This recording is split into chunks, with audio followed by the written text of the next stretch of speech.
Yeah, welcome to free trade agreement, and this was long pending for 20 years. For 2 decades, India and European Union had been discussing for a trade deal like this, and that finally it has found closure is good for our nations, for European Union nations as well as for us.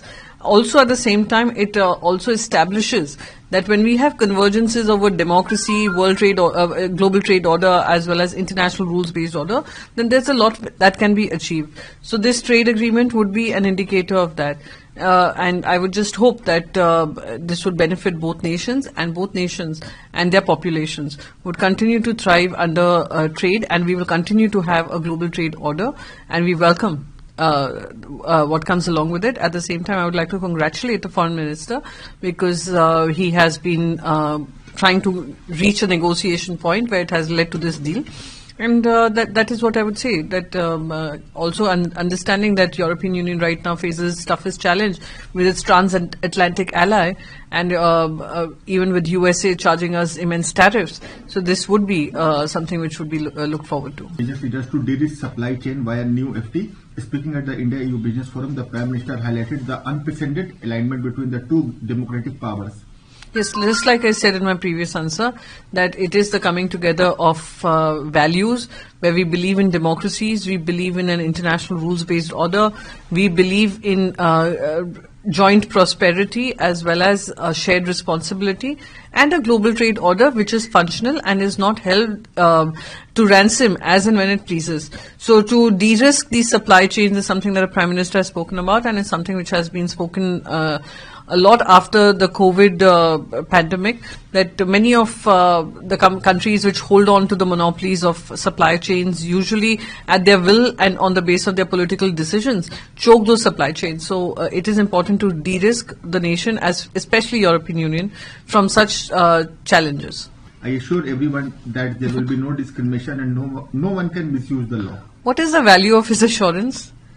What is he even talking about?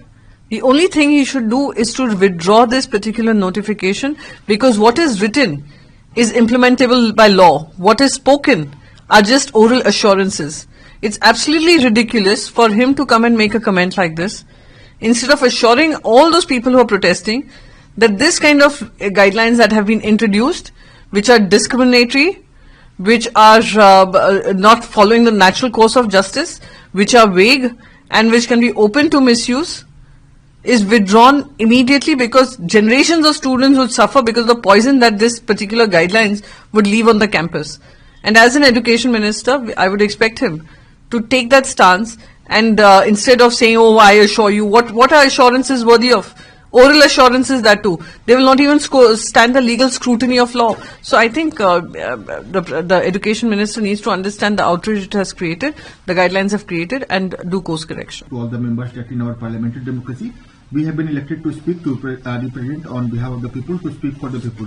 So while exercising our right to speak, we also have a duty to listen to members of other political parties, so that our parliamentary democracy can continue to function with full vibrancy, he said during the all-party meet. Very, very interesting words being used about cooperation and democracy and opposition voices being heard.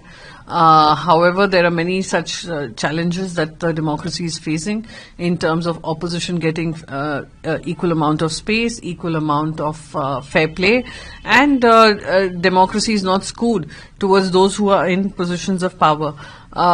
Since the budget session begins, there are many issues that the opposition would have with regards to the functioning of the government, as well as the challenges that people are facing across the country.